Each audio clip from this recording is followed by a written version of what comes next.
Bwana Yesu Kristo asifiwe sana ndugu katika Kristo. Bwana Yesu Kristo alikaa siku 3 katika moyo wa nchi. Kuna kitu alikuwa anafanya hapo. Nataka tuone moyo. Kwa ajili gani akae katika moyo wa nchi? Lazima unajiuliza kwa nini asikae sehemu zingine. Na at the same time Biblia inatuambia tulinde sana moyo wetu kuliko vyote. Yaani ile neno vyote limeweka umakini. Sijajua wewe mara ya mwisho ni lini kuomba maombi ya kuwekea ulinzi moyo wako. Sasa kuna mambo kadha wa kadha hapa ambayo utafaidika wewe katika safari yako ya wokovu, moyo wako ukiwa na ulinzi. Kitu cha kwanza, wewe utaweza kufikia ukamilifu.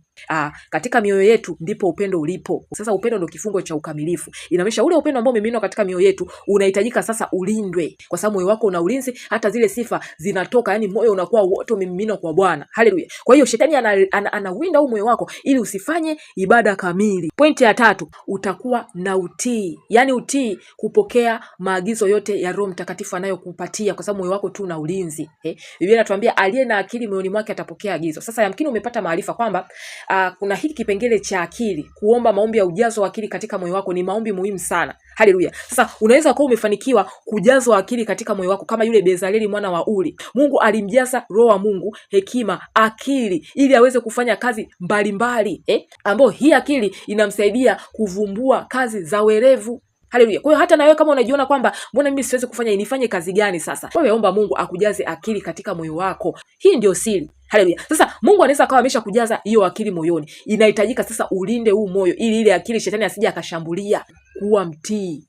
Vile vile utaweza kufanya kazi mbalimbali ambazo kila mtu akiona atasema, huyu anawezaje kufanya kila kitu hichi? Mbona hata hajasomea, hajafanya nini? Hapana, Roho Mtakatifu yeye ndio stadi wa kazi zote. Kipengele kingine itakusaidia kuzaa matunda ya pasayo toba kwa sababu Kristo atakuwa ndani yako.